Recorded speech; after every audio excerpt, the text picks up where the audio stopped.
Good morning grade 5। How are you all? बच्चों last time में हमने क्या पढ़ा था? शब्द विचार। दो या दो से अधिक वर्णों के सार्थक मेल को शब्द कहते हैं। ठीक है, आज हम क्या पढ़ने जा रहे हैं? आज पढ़ने जा रहे हैं शब्द रचना। ठीक है, क्या पढ़ने जा रहे हैं? शब्द रचना। बच्चों शब्दों की रचना कई प्रकार से होती है, जिसमें उसके मुख्य 6 भेद आपके सामने लिखे हुए हैं। देखते हैं कौन कौन से। नंबर 1, वर्णों के योग से शब्द रचना। क्या है? वर्णों के योग से शब्द रचना। जैसे कि वर्ण विचार जब आपको टॉपिक पढ़ाया गया था, उसमें बताया गया था कि वर्णों के योग से यानी क, म, धन, ल तीनों को जोड़ दिया तो बन गया कमल। ठीक है, इन वर्णों को जोड़ने के बाद क्या बना? कमल। ऐसे ही य, य दोनों वर्णों को जोड़ दिया तो क्या बन गया? यज्ञ। तो पहला आपने देखा वर्णों के योग से शब्द की रचना। शब्द की रचना वर्णों के योग से हुई। सेकंड है उपसर्ग के योग से शब्द रचना। अब उपसर्ग क्या है? उपसर्ग है जब किन्हीं शब्दों से पहले, फिर से ध्यान से सुनिए, जब किन्हीं शब्दों से पहले लग करके उन शब्दों का मतलब बदल देते हैं, ऐसे वर्णों को कहते हैं उपसर्ग। ठीक है, इधर देखिए अ, आ, नी और स, ये क्या है? ये बच्चों ये सारे उपसर्ग हैं। उपसर्ग और भी बहुत सारे होते हैं। अब हमने यहाँ देखा मर, मर एक शब्द है, लेकिन अगर उसके आगे हमने अ उपसर्ग लगा दिया तो इसका मतलब ही बदल गया, ये हो गया अमर। इसी तरह से आ उपसर्ग यानी कि हमने दान से पहले आ लगा दिया तो ये क्या हो गया?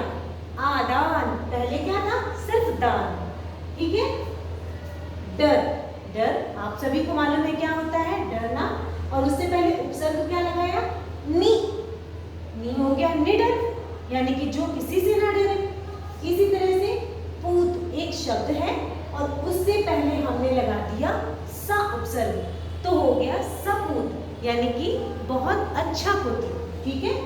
तीसरा देखते हैं प्रत्यय के योग से शब्द रचना। अभी हमने क्या पढ़ा था? उपसर्ग जो शब्दों के पहले लगता है। अब प्रत्यय, जैसे कि प्रत्यय यानी कि पीछे। अब शब्दों के जो पीछे लग करके उनका अर्थ बदल देते हैं, उनको कहते हैं प्रत्यय। ठीक है, तो प्रत्यय के योग से शब्द की रचना। तो यहाँ पर देखिए आई, वान, मान और भी बहुत सारे प्रत्यय होते हैं। तो इनको जब हम शब्दों के पीछे लगा देंगे तो इनका मतलब बदल जाएगा। देखिए मीठा आप सब जानते हैं, लेकिन ई प्रत्यय लगा दिया तो आई प्रत्यय लगा दिया तो हो गया मिठाई। ठीक है, धन और वान प्रत्यय लगाने से धनवान। इसी तरह से मान, मान प्रत्यय है ना, श्री के आगे मान प्रत्यय लगा दिया तो हो गया श्रीमान, यानी कि सम्मानित शब्द हो गया। ठीक है। अब आते हैं उपसर्ग और प्रत्यय दोनों के योग से शब्द रचना। अभी हमने सिर्फ देखा था उपसर्ग के योग से, फिर देखा प्रत्यय के योग से। अब हम क्या देख रहे हैं? उपसर्ग और प्रत्यय दोनों के योग से शब्द की रचना कैसे होती है। चलिए यहाँ देखते हैं, सभी बच्चे इधर ध्यान से देखेंगे। उपसर्ग, उपसर्ग में अभी उपसर्ग है, उप उपसर्ग है, अप उपसर्ग है। ठीक है। अब हम यहाँ देख रहे हैं ये शब्द है, ये प्रत्यय लगाया गया है और उनसे जो शब्दों की रचना हुई है। तो देखिए अभी मान, यानी कि अभी शब्द के आगे मान लगा दिया तो ये क्या? एक प्रत्यय है ना ये। ठीक है।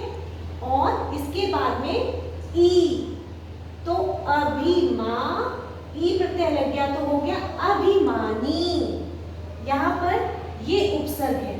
ठीक है, उपसर्ग यानी कि मान एक शब्द है, मान से पहले अभी लग गया तो अभिमान यानी उपसर्ग लग गया। इस शब्द के बाद में प्रत्यय लग गया ई तो अभिमानी, एक नया शब्द बन गया। देखिए अभिमानी। ठीक है, फिर से देखते हैं उपसर्ग, उप, उप उपसर्ग है और उसमें शब्द क्या है? योग। ठीक है, तो क्या बन गया? उपयोग। और अगर हमने इसमें प्रत्यय लगा दिया ई तो क्या हो गया? उपयोगी। देखा यहाँ पर कैसे उपसर्ग और प्रत्यय दोनों से ही शब्दों की रचना हो रही है। तीसरा है अप, अप उपसर्ग, शब्द क्या है मान, ठीक है, तो हो क्या गया ये अपमान। और अगर इसमें हमने इत लगा दिया तो ये क्या बन गया अपमानित, नया शब्द बन गया ना।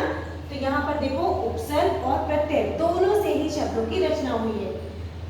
बच्चों नंबर 5 में है संधि के योग से या संधि के द्वारा शब्द की रचना। संधि आप जानते हैं, संधि क्या होता है, किसी चीज को जोड़ना, ठीक है। संधि मीन्स होती है ना किसी चीज को जोड़ना। हिम माने बर्फ, आलय यानी उसका स्थान, यानी कि दो अलग अलग शब्द को हम जब जोड़ देते हैं तो हो जाता है हिमालय। देखा, हिम धन आलय बराबर हिमालय। इसी तरह नदी धन ईश, नया शब्द बन के आ गया नदीश, ठीक है। देव धन आलय तो हो गया देवालय, विद्या धन आलय हो गया विद्यालय। ऐसे ही संधि के शब्दों की रचना होती है, ठीक है। अब आता है समास के द्वारा शब्द रचना। अब समास क्या है, दो या दो से अधिक जो शब्द होते हैं उनको हम एक कर देते हैं, वो होता है समास। देखिए जैसे जीवन भर, यहाँ दो अलग अलग शब्द हैं लेकिन उनको मिलाकर के क्या कर दिया आजीवन, ठीक है, एक शब्द बन गया।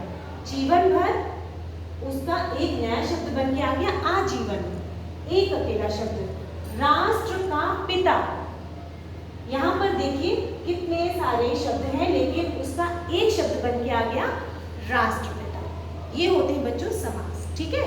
तो हमने अभी देखा हमारे शब्दों की रचना 6 प्रकार से हुई, वर्णों के योग से, उपसर्ग के योग से, प्रत्यय के योग से, उपसर्ग और प्रत्यय दोनों के योग से, संधि के द्वारा और समास के द्वारा। आई होप आपको ये चैप्टर बहुत अच्छे से समझ में आ गया होगा। शब्द रचना के आप घर में भी ऐसे ही शब्द बनाइएगा। और अभी समय हम विदा लेते हैं। Bye bye everyone.